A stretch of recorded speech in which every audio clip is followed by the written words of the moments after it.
und mal ein weiteres Mal herzlich willkommen bei den Matrixern mit Jonathan und der hübschen Shiva.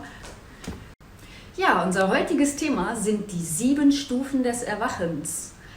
Eigentlich gibt es nur 3 Hauptstufen, aber man kann das schon auch noch unterteilen in Zwischenschritte und wir fanden das wichtig, da das ja auch ein kleiner Punkt ist von Motivation, dass man nicht denkt, oh, von Schritt 1 zu Schritt 3, oh Gott, das schaffe ich ja nie. Aber es gibt immer wieder kleine Zwischenschritte des Erwachens und das ist auch ganz wichtig, finde ich, dass ihr die alle wisst und kennt, damit ihr wisst, wo ihr gerade steht und was euch so als nächstes erwartet. Ja, also ich finde, das ist ein wichtiges Thema, das man mal besprochen haben sollte, damit man auch bei sich selbst nachschauen kann, wie weit bin ich denn so auf meinem spirituellen Weg, auf meinem Weg zum wahren Selbst und ja. Raus aus der Matrix. Und natürlich raus aus der Matrix. Wie weit bist du oder wie weit ist man? Und daher haben wir die Stufen des Erwachens in 7 Stufen aufgeteilt und die wollen wir euch heute mitteilen. Genau. Also das ist jetzt für die Leute, die nicht die schwarzen Portale oder Schlupflöcher nehmen. Und das werden wahrscheinlich die wenigsten machen. Von daher unsere 7 Stufen. Ja, unsere 7 Stufen. Also, Stufe 1. Das Erwachen der Zirbeldrüse. Der erste und, würde ich sagen, wichtigste Schritt. Der muss ja schon mal passieren. Ne? Das ist ja so die Initiation, könnte man sagen. Und das Erwachen der Zirbeldrüse und wie sich das so äußert. So gemeinhin kann man feststellen, dass wenn die Leute so ins mittlere Alter kommen, sprich in die Midlife-Crisis, fangen sie erstmal an, über ihr Leben nachzudenken und stellen dann oft ihre Ernährung um zu gesündere Ernährung, stellen eigentlich oft auch die komplette Lebensweise um, was dazu führt, dass nebenbei, was sie gar nicht wissen, auch die Zirbeldrüse entkalkt. Und plötzlich fängt die dann ein bisschen an zu leuchten, ein bisschen mehr. Und ja, so wie ich das festgestellt habe, ist das so die Initiation für viele Leute eben umzudenken und mehr in Richtung Spiritualität zu gehen, dadurch, dass sie eben gesünder werden und dadurch die Zirbeldrüse ein wenig erwacht und die Leute dann plötzlich einen weiteren Blick auf die ganze Geschichte bekommen. Ja, das ist so meine Erfahrung, was ich so beobachtet habe. Natürlich gibt es auch noch Leute, die sind von vornherein mit einer aktiven Zirbeldrüse geboren. Da ist nicht viel mit Erwachen, da müssen sie es nur weiter verfolgen und verfeinern und vertiefen. Es gibt natürlich auch noch andere Wege, wie Leute dazu kommen, dass die Zirbeldrüse plötzlich erwacht, und zwar durch starke emotionale Belastungen, Traumata und ja, eben alles, was sie in einen Schock versetzt, einen emotionalen Schock. Da kann dann auch ganz plötzlich mal ein Erwachen der Zirbeldrüse geschehen und plötzlich ist der Blick auf alles eben ein ganz anderer. Ja, das sind so meine Beobachtungen, wie plötzlich die Zirbeldrüse erstmal erwacht. Ja, wie Rumi sagte. Ne? Was sagt der Rumi denn? Die Verletzung ist die Öffnung, in die das Licht eindringen kann. Der Rumi hat wie immer recht. Der Rumi hat immer recht. Ja, Zirbeldrüse erwachen, ja, man kann sich jetzt nicht so viel darunter vorstellen. Zirbeldrüse erwachen, wie sieht das aus? Macht die dann, ich bin wach? Ne? Bei mir hat die irgendwann einen Knack gemacht, auch mal so richtig im Kopf. Ach so, ja. Also die ersten Symptome, sag ich mal, sind eben, dass man plötzlich sich für spirituelle Fähigkeiten interessiert. Zum Beispiel möchte man plötzlich Heiler werden oder ist ganz fasziniert von Fantasy-Bildern oder man fühlt sich magisch angezogen vom Wald und genießt dann seine Waldspaziergänge. Also das sind schon so die ersten Anzeichen. Ne? Weitere Anzeichen sind, dass man sich besser an seine Träume erinnern kann oder dass man ab und zu das Gefühl hat, man könnte sich besser in andere Menschen hineinversetzen. Auch so die empathischen Fähigkeiten steigen ein wenig an oder die Intuition wird etwas besser. Und das sind so die Anfänge, würde ich sagen, wo die Zirbeldrüse beim Menschen eben erwacht. Vielleicht habt ihr das ja schon bei Freunden beobachtet, dass die dann plötzlich so einen kleinen Gesinnungswandel haben und sich dann für solche Sachen interessieren, ne? Obwohl ihr vorher dachtet, das wird mit dem nichts. Ne?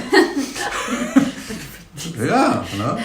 Ja, ich habe auch schon E-Mails bekommen von Leuten, die dann sagten, ja, Jonathan, du wirst es nicht glauben, meine Eltern haben sich immer vor solchen Dingen verschlossen und jetzt fangen die plötzlich an, solche Sachen zu lesen. Ne?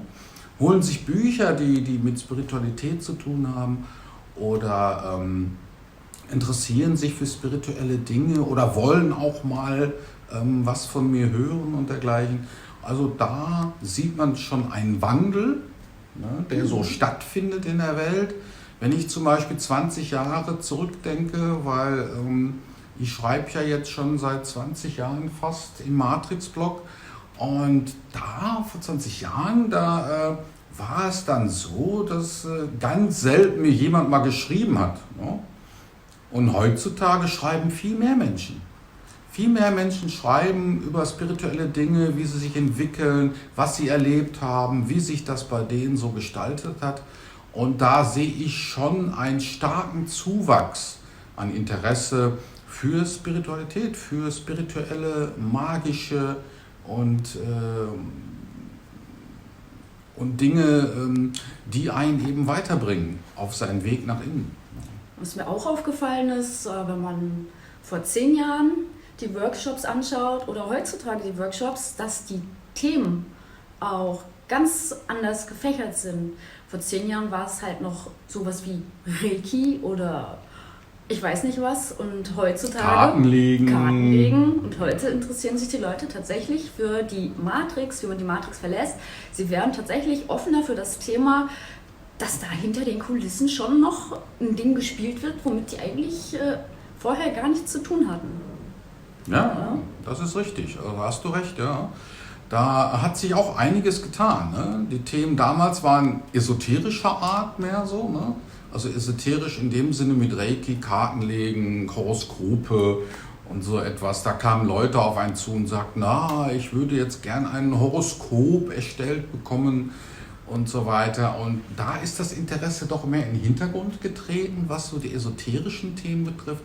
Und der Schwenk geht doch mehr Richtung Spiritualität. Ne? Doch mehr innere Fähigkeiten aktivieren, Astralreisen lernen, luzides Träumen trainieren und so weiter. Stimmt, kann man schon sagen. Ne? Von außen nach innen geht es mehr. Also das soll jetzt nichts gegen Kartenlegen oder hellseherisches Fähigkeiten oder Channeling sein.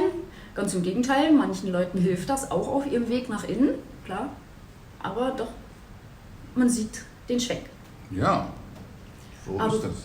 Es gibt ja auch noch Möglichkeiten, das zu unterstützen, die Zirbeldrüse zu aktivieren. Vielleicht sollten wir das, bevor wir zur nächsten Stufe kommen, vielleicht ja auch nochmal ansprechen, welche Möglichkeiten es so gibt, andere Leute heimlich dazu zu bringen, die Zirbeldrüse zu aktivieren. Ein Scherz.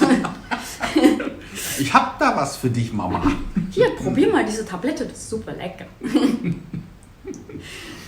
Ja, also Zirbeldrüse entkalken. Da kann man natürlich auf verschiedene Wegen die Möglichkeit in Anspruch nehmen, halt über die Ernährung, einfach dadurch, dass man reduzierter sich ernährt, gesünder im Sinne nicht zu McDonald's zu gehen, sondern eben auf mehr Richtung Paleo, also ursprüngliche Nahrung halt, rein Reis, Fleisch und Gemüse. Ja. Wer kein Fleisch isst, eben auch vegan, noch besser. Rohkost, super optimal, um die Energie zu erhöhen. Schafft wahrscheinlich kaum jemand und man sollte sich auch nicht dazu zwingen.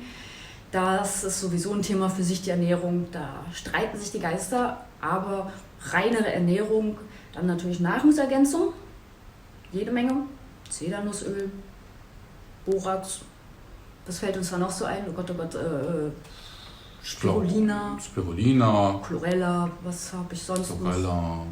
Ach Gott, wir haben ja so alles. Bentonit, Zeolit. Ja, was haben wir da noch alles? Ach so, Enterosgel hilft auch. Auch gut gegen die Chemtrails, ne? Also all das, was wir jetzt aufzählen, hilft nicht nur die Zirbeldrüse zu entkalken, sondern auch wirklich im ganzen Körper aufzuräumen und zu entgiften. Und zwar ganz stark. Aber darüber machen wir noch mal ein extra Video, wie man das dosiert, wie man das anwendet, zu welchen Tageszeiten und. Genau. Jetzt erstmal nur so grob, damit ihr Bescheid wisst, dass es auch Wege gibt, die Zirbeldrüse zu entkalken. Ja, weitere Möglichkeiten wären natürlich noch spirituelle Literatur, Blogs, sogar Facebook kann man da empfehlen teilweise, Bücher, gutes Channeling-Material, wie seht, Ramda kann ich natürlich auch empfehlen, oder Castaneda natürlich selbstverständlich. Es gibt noch, was würdest du noch so vorschlagen an Literatur? Ja, das ist schon auf jeden Fall ganz gut. Also haltet euch bloß fern von der Großpresse, ne? Die haben ja ihre eigene Interpretation der Realität und darum empfehle ich schon, mehr private Blogs zu lesen. Wie den Matrix-Blog? Ja, genau. Aber es gibt ja auch viele andere Blogs, die eben schon von Personen oder von Autoren verwaltet werden, die schon wirklich mal dahinter blicken und nicht einfach so alles fraglos entgegennehmen. Also 2 Blogs könnte ich noch vorschlagen, zum Beispiel den Denke anders Blog, der hat auch immer sehr tiefgreifende Themen, oder transinformation.net. Wen kennst du da noch? Ja, ich würde da vielleicht den Dieter Bröss empfehlen. Ja, das ist ja auch ein sehr engagierter Wissenschaftler, der also wirklich versucht, eine Brücke zwischen Wissenschaft und Spiritualität zu schlagen. Ich habe mich auch mehrere Male schon mit ihm unterhalten und sehr sympathischer Mann und er weiß, wovon er spricht. Ja, sehr empfehlenswert.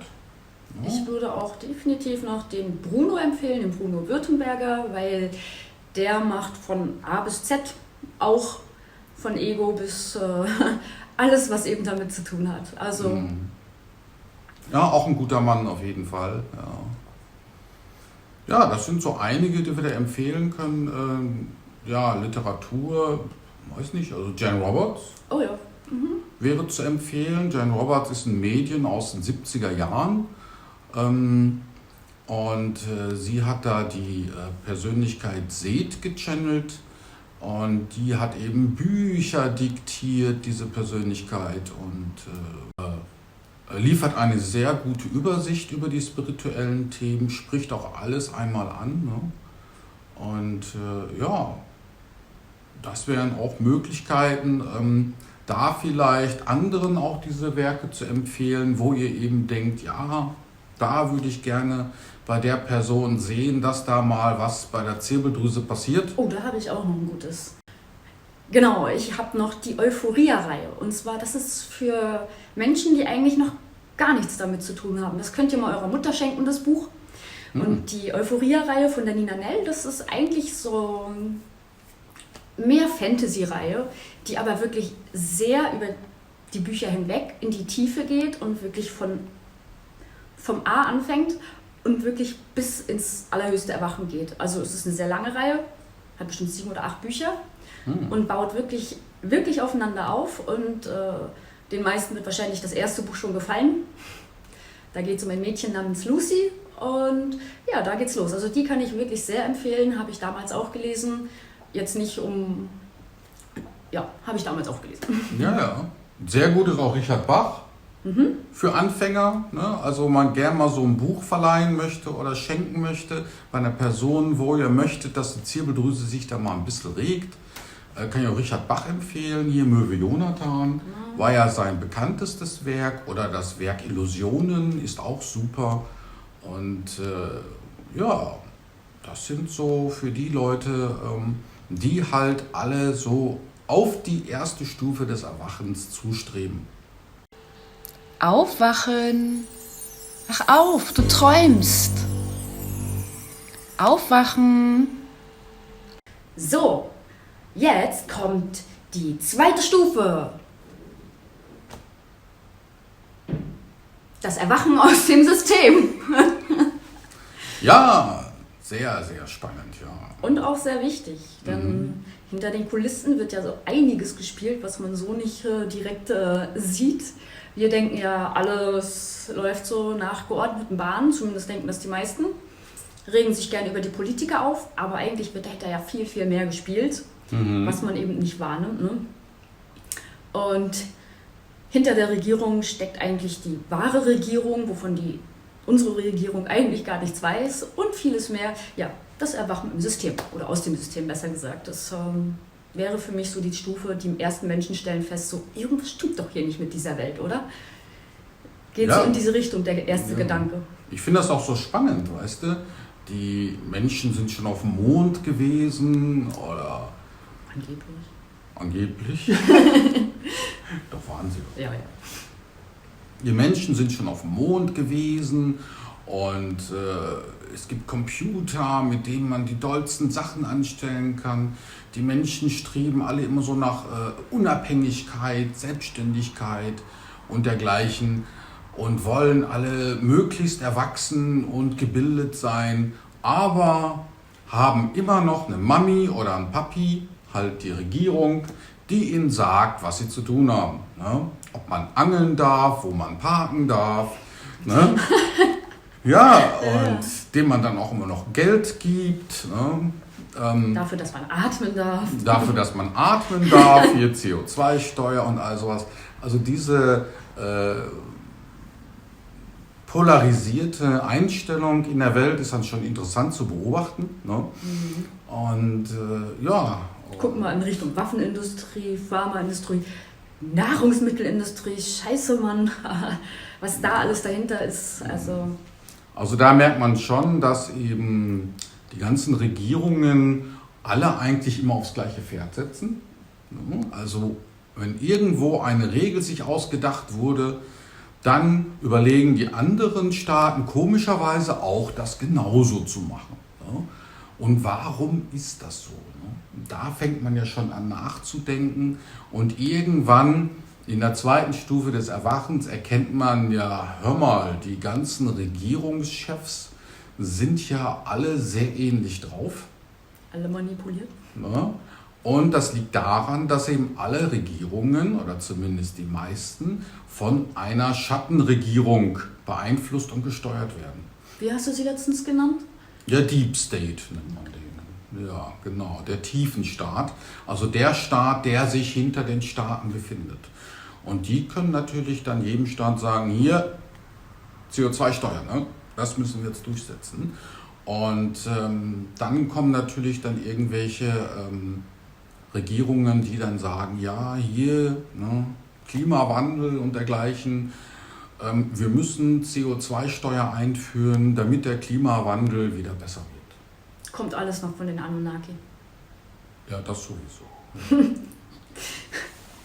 Und da fängt eben die zweite Stufe des Erwachens an, dass man eben erkennt, dass man hinterfragt erstmal, ne?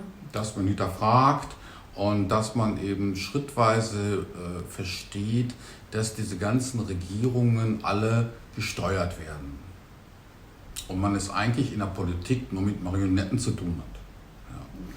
Und da fängt man dann auch an zu hinterfragen, wie das System aufgebaut ist, was davon eigentlich stimmt und nicht stimmt. Man erkennt plötzlich im Fernsehen und in den Zeitungen, dass die ganzen Nachrichten der Großpresse und so weiter alle eben immer versuchen, die Menschen in eine bestimmte Richtung hin zu beeinflussen, dass das ganze System auch so aufgebaut ist, dass die Kirche damit zusammenarbeitet. Finanzsystem. Das Finanzsystem. Das Finanzsystem arbeitet mit denen zusammen. Die Psychologie, die Biologie, alle Naturwissenschaften arbeiten außer alle wenn sie nicht zusammen. unabhängig sind gerade, aber die meisten schon, ja, hast recht. Die meisten schon, ja. Alle diese Naturwissenschaften werden ja auch von Firmen gesponsert. Ja, die sagen ja zu den Naturwissenschaften hier, ich möchte gerne das haben und weil mir das richtig schön Profit bringt und das sollst du jetzt erforschen. Also die ganzen Medien und so weiter, alles abgesprochen, alles geplant, das hat alles System. Und das beginnt man dann in der zweiten Stufe des Erwachens zu verstehen, zu hinterfragen und auch zu begreifen, dass da irgendwo schon eine faule Seite ist. Ja, und dann fängt man eben an, mehr und mehr zu durchschauen und innerhalb dieses, sage ich mal, politischen Systems oder finanzbeeinflussten Systems durchzublicken und auch zu begreifen, dass eigentlich alles doch anders ist, als es immer wieder dargestellt wird. Das ist ja auch so ein Verlassen der Matrix, unserer weltlichen Matrix, wenn man dahinter fragt, hinterblickt und dann versucht auch da auszusteigen. Ja, könnte man auch so sehen. Dass es eine gewisse, auch ein gewisses Verlassen der Matrix darstellt, zumindest eben auf der Informationsebene. Ja. Und klar, der Tiefenstaat steuert da schon sehr viel. Die haben dann auch ihre Programme, die sie dann eben festlegen. Und über den einen oder anderen Umweg schaffen die es halt auch immer wieder, dass viele Regierungen denen dann folgen. Ja. Kommen wir zur dritten Stufe des Erwachens. Das Traumerwachen. Also das Erwachen, dass man dann plötzlich in Träumen erkennt, oh, es gibt ja alternative Realitäten, Parallelwelten, ich bin in vielen Träumen, ich bin nicht nur einer. Ja, das wäre dann die dritte Stufe des Erwachens. Erwache. Das Schlafende muss erwachen. Da kann jetzt der ein oder andere einwenden, ja, genau, man erinnert sich besser an seine Träume und man bekommt da schon mit, dass man in seinen Träumen andere Freunde hat oder wohnt vielleicht an einem anderen Ort. Und mehr gerade diejenigen, die unter euch Traumtagebücher führen oder eine sehr gute Traumerinnerung besitzen, erkennen dann, da sind ja noch mehr Realitäten, in denen ich irgendwie immer noch ich bin, aber mit einem anderen Umfeld oder mit einer anderen Tätigkeit, mit einem anderen Partner, andere Freunde und so weiter. Und da fängt schon das Traumerwachen an. Man erkennt also, ich bin nicht der Einzige, sondern da gibt es noch mehrere Versionen von mir selbst. Ich bin also nicht der Mittelpunkt aller Realitäten. Genauso wenig wie im Mittelalter gesagt wurde, die Erde ist der Mittelpunkt des Universums und alles andere dreht sich um die Erde. Dem ist nicht so, auch bezüglich der Realitäten, die existieren. Wir sind nur eine Realität unter vielen. Und das kann man eben über das Träumen herausfinden, auch so wie es die Quantenphysik darstellt. Ja, also die Zirbeldrüse regt sich da schon mehr in der Stufe, weil man sich viel mehr mit dem beschäftigt hat und vielleicht auch sein Leben ein bisschen umgestellt hat, sodass die Zirbeldrüse aktiver wird. Man hat vielleicht schon erweiterte Bewusstseinszustände hin und wieder, sieht, dass es auch eben alternative Realitäten gibt oder ganz andere Dimensionen eben. Man denkt nicht mehr nur dreidimensional, sondern stellt fest, es gibt auch 4D, 5D, 6D. Man interessiert sich plötzlich für Astralreisen, hat vielleicht auch schon eine Astralreise erlebt und stellt fest, oh, man ist ja doch nicht nur der Körper. Ja, sowas in diese Richtung. Genau. Und dass man eigentlich dann doch irgendwie eher mehr so multidimensional ist und nicht nur so 3D. Ja, das würde ich sagen, ist so die dritte, dass man eben multidimensionaler wird. Parallel noch oben sozusagen eben, also alternative Realitäten und andere Dimensionen. So ist es. Also all eure Träume sind alternative Realitäten, die ihr jede Nacht besucht. Dort seid ihr halt immer mal eine andere Version eurer selbst. Die kann sehr ähnlich zu eurer bekannten Alltagswelt sein, manchmal auch etwas anders.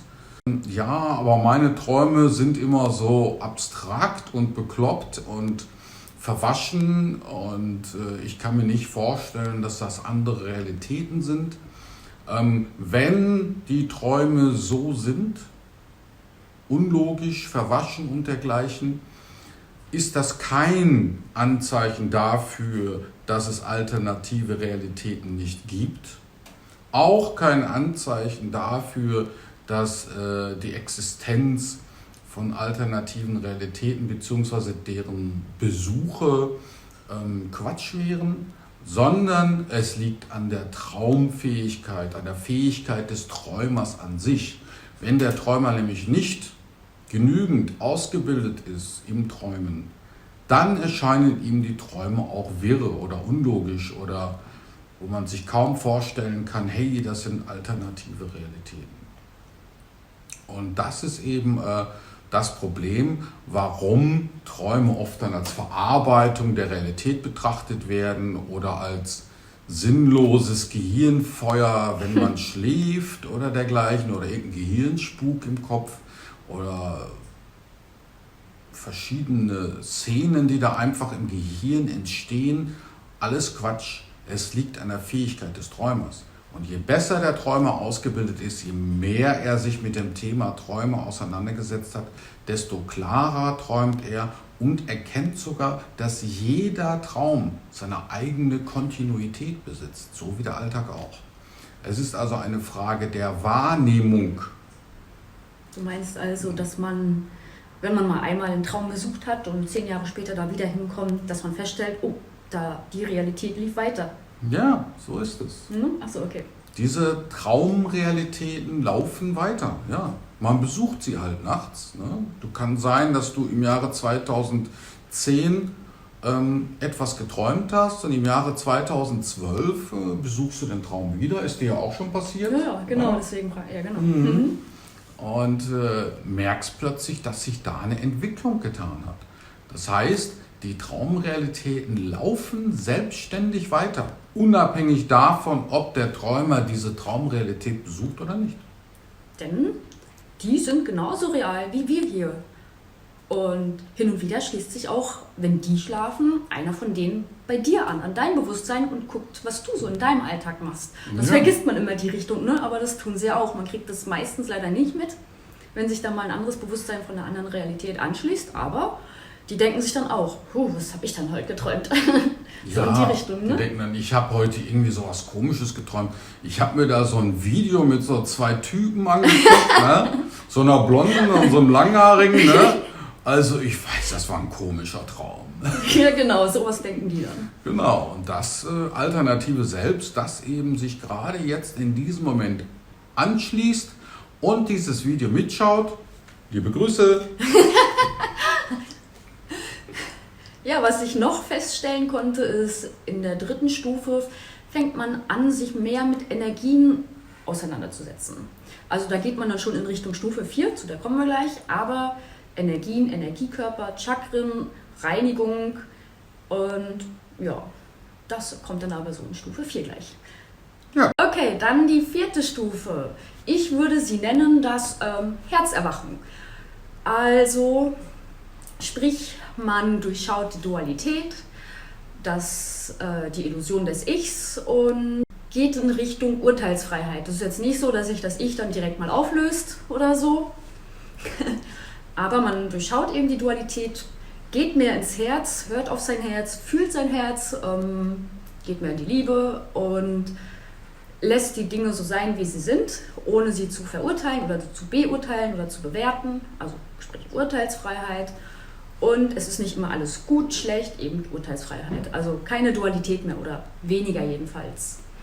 Kommt drauf an, wie weit man dann im Herz erwacht ist. Das ist ja nicht gerade, dass man da erwacht und dann alles ist gut. Das ist ja natürlich auch ein Prozess, den man durchläuft. Und erst ist es ein bisschen so und dann mehr. Je mehr man erkennt, dass das eben alles nur eine Illusion ist und dass die Matrix eben in Gut und Böse, also sprich dual aufgebaut ist, desto mehr geht man eben tiefer in sein Herz. So würde ich das mal kurz beschreiben. Ja, also in der 4. Stufe hat man seine empathischen Fähigkeiten auch sehr gestärkt. Das bedeutet, man ist in der Lage, sich in andere sehr gut hineinzuversetzen und dann auch deren Perspektive wahrzunehmen. Und dann erkennt man auch, dass jede Betrachtung einer Situation, einer Angelegenheit, nur eine Sache der Perspektive ist. Und da lernt man eben dieses dualistische Denken auch abzulegen. Man versteht dann plötzlich nicht nur immer den Held in einem Film, sondern man beginnt auch den Bösewicht zu verstehen. Ja? Man kann also beide verstehen, beide Seiten. Nicht nur Batman, sondern auch mal den Joker. Ja? So kann man dann eben so kann man dann eben beginnen zu verstehen, der Batman handelt deshalb und deshalb so und der Joker deshalb und deshalb. Da fängt man dann eben an zu begreifen. Beispiel. Batman ist ja der Superheld oder einer der vielen Superhelden, die es eben so im Fernsehen zu sehen gibt. Er ist ein Mann, der immer Menschen hilft, was natürlich super ist. Aber ach so, gleichzeitig... Super. Deswegen Superheld? Ja. Und aus dem Grund, er hilft anderen Menschen, ist aber auf der Seite des Gesetzes. Und von wem wird das Gesetz denn entworfen? Ja? Richtig. Ja? Und da begreift man also, ja, Batman ist ein Superheld, aber er verteidigt ja somit eigentlich das manipulierte System, ne? Das eben darauf ausgelegt ist, das Erwachen der Menschheit möglichst in die Länge zu ziehen. Also sieht man Vor- und Nachteile von Batman und beim Joker genauso. Der Joker ist zwar ein Bösewicht, der hat da keine Probleme mal, wenn da mal irgendwo ein Haus explodiert und der ein oder andere dabei stirbt, aber auf der anderen Seite ist er ein Systemgegner. Ich würde sagen, er ist ein Rebell. Ja, eben. Und da müssen eben Opfer gebracht werden. Ende der Geschichte. Nun ja. Schätzen. Und da kann man eben beide Seiten verstehen. Ne? Und auch gleichzeitig verstehen, dass Gut und Böse wirklich nur eine Sache der Interpretation ist.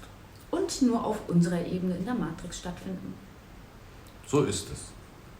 Denn jeder Mensch handelt immer aus der Perspektive des Konstruktiven. Jeder Mensch möchte eigentlich einen Beitrag liefern zur Weltverbesserung. Weil es gibt ja nicht das wirklich tiefe, echte Böse, das gibt es ja eigentlich gar nicht. Oder das wirklich tiefe, echte Gute gibt es eigentlich auch nicht. Ja? Jeder Mensch ist ein Subjekt und denkt deshalb subjektiv. Egal, ob er jetzt ein Naturwissenschaftler, ein Politiker, ein Bankier ist oder ein Superheld oder ein Bösewicht oder wie auch immer. Das sind ja alles nur Bezeichnungen, um eben in Gut und Böse einzuteilen. Letztendlich handelt eigentlich jeder aus seiner Perspektive für das Gute oder für das Konstruktive. Und das ist eben das, was man in der 4. Stufe des Erwachens auch erkennt. Man erhebt sich über die Dualität. Man erkennt, dass die Dualität einfach nur eine Perspektive darstellt, beziehungsweise eine Einteilung ist, was für einen selbst gut ist und was für einen selbst böse ist. Und das entscheidet aber jeder subjektiv. Es gibt keine objektive Betrachtung oder Einteilung von Gut und Böse. Sie ist immer subjektiv. Genau. Was kann man dafür tun, um in die Richtung hinzukommen? Wir haben ja alle Chakren und ja, auch die sind Teil der Matrix, darf man nicht vergessen, aber wir haben sie nun mal und sie sind dennoch eine Anbindung ans wahre Selbst und an da, wo wir wirklich hinwollen. Und auch daher muss man die mit in Betracht ziehen, damit zu arbeiten. Man kann sie zwar ignorieren, bringt aber nicht so viel, weil alles, was du erlebt hast und an Traumata oder keine Ahnung was, auch das wird überall gespeichert in deinen Chakren und Energiesystem und Energiekörpern und daher ist es schon wichtig, da auch ein bisschen aufzuräumen und damit dann auch in die Möglichkeit zu kommen, das Herz auch zu öffnen und raus aus der Dualität zu gehen. Ja, und wenn man die Dualität verlässt oder die Dualität durchschaut, dann öffnen sich die Chakren von ganz alleine, ne, würde ich schon fast sagen. Oder man kann durch Chakrenarbeit das eben auch beschleunigen, ne, diese Erkenntnis, sich der Dualität zu entheben oder in diese Richtung. Ja, da kann man eigentlich jetzt noch stundenlang drüber reden, aber wir wollen euch ja nur die Stufen erzählen und daher kommen wir dann in die Stufe Nummer 5. Yeah. Und zwar ziemlich cool. Hab schon gesehen, dass es funktioniert und dass es irgendwann so sein wird, aber die Stufe Nummer 5 hat meines Wissens noch keiner erreicht. Keinen, den ich kenne. Ich habe zwar mal einen im Traum gesehen oder im hypnagogen Zustand. Und wir wollen euch nicht länger auf die Folter spannen. Und zwar ist die Stufe Nummer 5. Das Luzidwerden im Alltag. Ja, ist sehr abgefahren und Ja.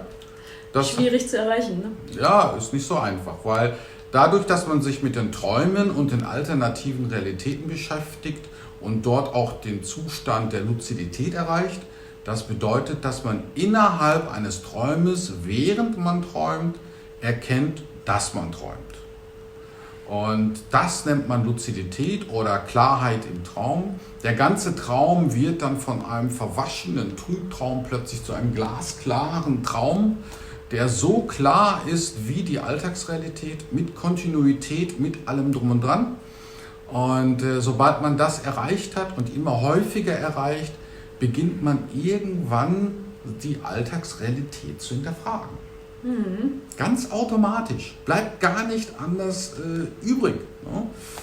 Man kann gar nicht drum rumkommen. Irgendwann, wenn man häufiger luzid im Traum war, fängt man an zu denken, was ist denn der Alltag? Der Alltag ist doch eigentlich auch nur eine alternative Realität. So wie die alternativen Realitäten, wo ich da in meinen Träumen gewesen bin. Also, wenn der Alltag doch auch nur eine alternative Realität unter vielen ist, kann man da auch luzid werden? Tja. Was meinst du? Ja, habe ich ja letztens gesehen, 1-2 Mal. Und wenn man irgendwann es schafft, luzid im Alltag zu werden, dann hast du die Möglichkeit, in deiner wahren Realität aufzuwachen und kannst dann überall sein. Du hast es doch letztens auch geträumt. Genau. Da waren wir schon luzid im Alltag und in der Realität. Also Luzidität im Alltag bedeutet halt, dass man im Alltag ja eigentlich zur Besinnung kommt. Ne? Klar wird im Alltag und da erkennt man auch, dass der Alltag ebenfalls ein Traum ist. Beziehungsweise eine andere oder die alternative Realität, in der man sich eben tagtäglich bewegt hat. Und ich habe schon einige Male geträumt, dass eben da der Jonathan in der bestimmten Realität dieses Ziel schon erreicht hat. Oder der Jonathan. Stimmt, ich habe auch einen Jonathan mal gesehen. Ja. Der war schon luzid. Genau. Und die Luzidität im Alltag ist natürlich nicht ganz so einfach hinzubekommen, weil den Traum oder das Leben als einen Traum zu erkennen, ist schon etwas schockierend, weil man dann denkt, wie, mein ganzes Leben ist nur ein Traum? Und weil auch alles so physisch ist. Ja, eben, alles ist so physisch und alles ist so fest hier. Im Traum ist das manchmal nicht so und das soll hier auch ein Traum sein. Dass die Alltagsrealität ein Traum ist oder nicht, ist keine Frage dessen, wie stabil einem alles vorkommt oder wie fest, sondern es ist nur eine Frage der Perspektive und der Interpretation und der Programmierung des Alltagträumers, sag ich mal. Ja, und sobald man diesen Alltagsraum hier, Alltagstee in Klammern Raum hier, als Traum erkennt, kann man diesen verlassen und dann stehen einem alle anderen alternativen Realitäten offen, zu denen man dann hinwechseln kann. Vielleicht möchte man ja in einer Realität sein, in der man gesünder ist, oder in einer Realität sein, in der man glücklicher ist, oder in einer Realität sein, in der man viel begabter und kreativer ist. Ich habe ein gutes Beispiel. Ja. Das Holodeck.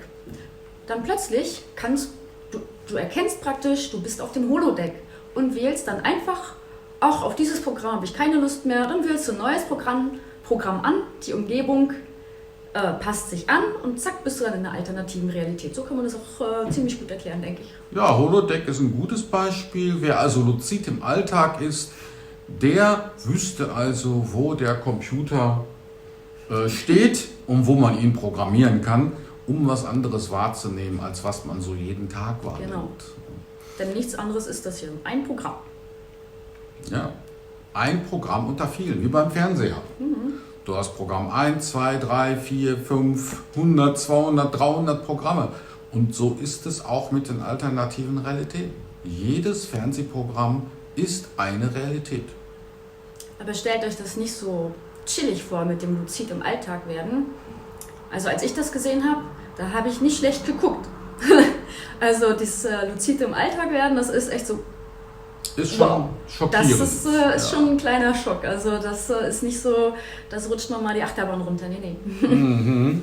Ja, das ist schon sehr schockierend. Da kann man schon ganz schön Ängste bekommen, weil man ja dann seine ganze Realität als Traum erkennt und dann auch erkennt, dass man diese Realität loslassen muss. Und dass man nur ein Avatar oder ein Roboter ist. Ja, genau, dass man nur ein Avatar ist. Ja.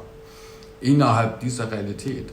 Das ist fast so, als würdest du ein Computer spielen, sagen wir mal, ja, irgendein Computerspiel und du bewegst die Figur da über Wald und Wiese und du bist irgendwann in dem Spiel drin, bist die Spielfigur und irgendwann erkennst du bei dem Spiel Tage, Wochen, Monate, Jahre später, verdammt, Shit, das bin ich ja gar nicht.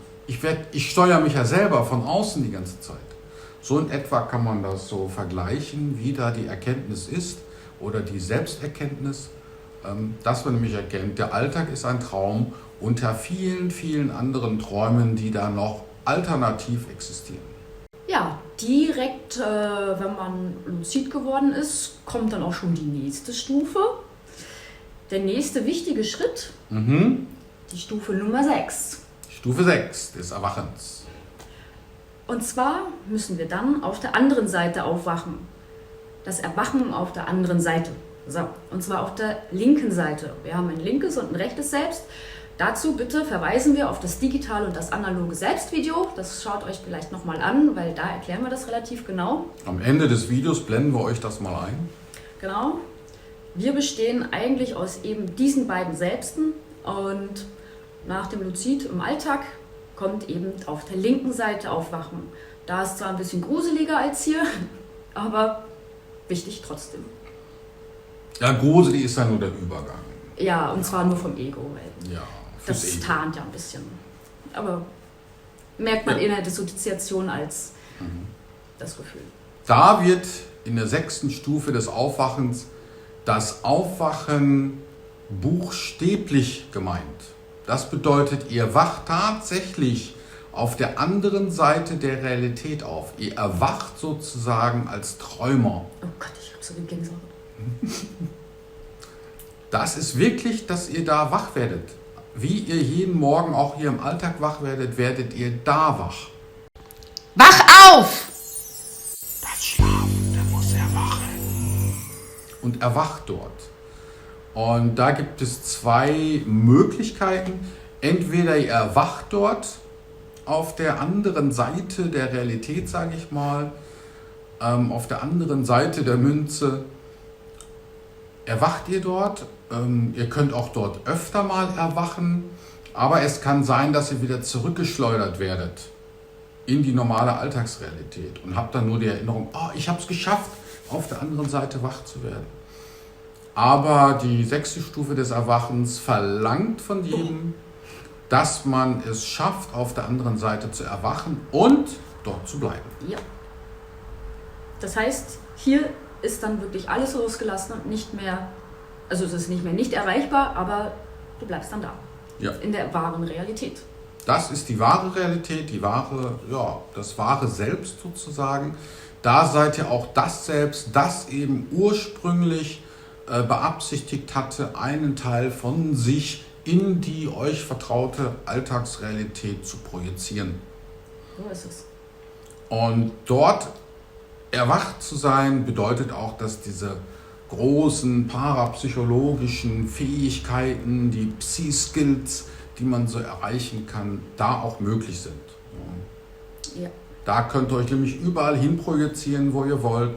Dort könnt ihr dann auch teleportieren oder Psychokinese, Pyrokinese. Oder Interdimensional reisen, einfach mal so. Alles. Zeitreisen sogar. Ja, da ist ja dann alles möglich, weil ihr seid ja der erwachte Träumer. der den Alltag als Traum erkannt hat.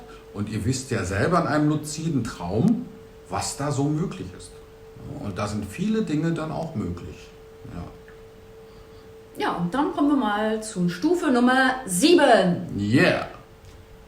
Das Erwachen im Kokon oder praktisch im wahren Selbst. Richtig, im Kokon erwachen, das ist eben die Perfektion des Erwachens. Da erkennt ihr, dass ihr euch eigentlich in der Matrix-Hülle befindet. Das ist eine Hülle um euch herum, in die jedes Lebewesen eingekapselt worden ist. Jede Seele, genau. Jede Seele. Und diese Matrix-Hülle, ja, da sitzt ihr immer drin. Von morgens bis abends, egal in welcher Realität ihr seid, da sitzt ihr immer drin. Ja. Und dort könnt ihr eben, ja, dort befindet ihr euch und könnt da eben euren gegenwärtigen Alltag, den ihr jetzt gerade wahrnehmt, das Video, das ihr seht oder die Umgebung in eurem Zimmer oder wo immer ihr auch gerade seid, all das nehmt ihr innerhalb dieser Matrix-Hülle wahr und zwar an der Innenwand. Es ist also sozusagen ein, ja, 3- bis 4D-Kino, könnte man fast sagen, in das ihr euch da befindet. Ein Einzelsitz gibt es da nur, das heißt, nur ihr sitzt da drin, also jeder für sich selbst. Und daran könnt ihr halt, wenn ihr euch umschaut und so, da könnt ihr euch dann vorstellen, dass alles, was ihr seht, eigentlich innerhalb dieser Hülle wahrgenommen wird.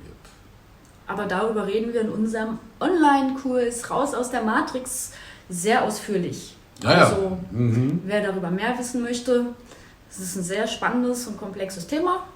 Wir arbeiten gerade noch an dem Online-Seminar. Sehr fleißig. Sehr fleißig. Und wir sagen euch natürlich Bescheid, wann das Online-Seminar fertig ist. Und laden euch natürlich dann dazu ein, mal vorbeizuschauen und euch zu überlegen, ob ihr an diesem Online-Seminar teilnehmen möchtet oder nicht. Da geht es um die Matrix, die Matrix-Hülle, all diese Themen, die wir so besprochen haben und irgendwie einen Bezug dazu haben zur Matrix oder raus aus der Matrix zu gelangen, ist darin Thema. Genau.